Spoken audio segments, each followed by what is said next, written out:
Okay, here are my bags.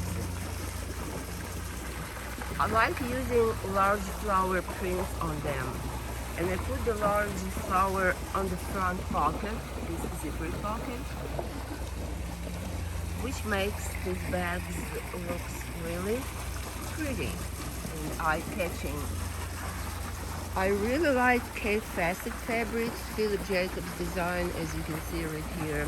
One is brassica, one are roses. Here is the cactus dahlia. These other two, the sunflowers and lilies, are really different.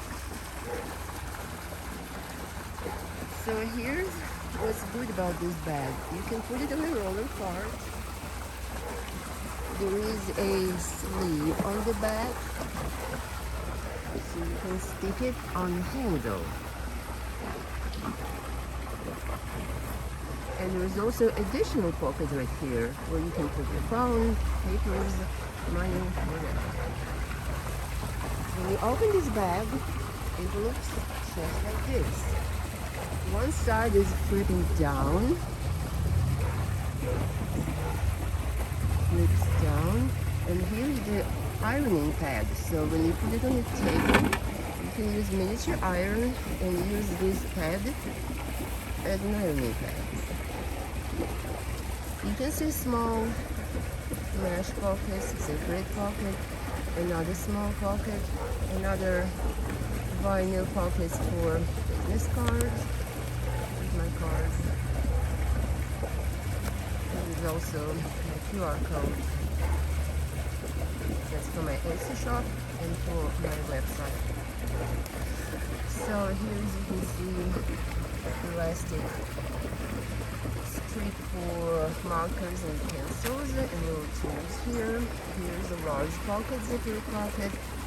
Here's another pocket, zipper. And here also a bunch of mesh pockets here, here, and here. So as you can see, this bag is loaded with pockets, which makes it very, very convenient. The total amount of the pockets is 18. Yes, 18 pocket bag. And as I said before, you can also put it on your rolling cart. So my Etsy shop name is QuiltessaNatalie. You saw it on the card. So you're welcome to visit my store, find the pattern, find supply kits, and also ready-made bags. Thank you.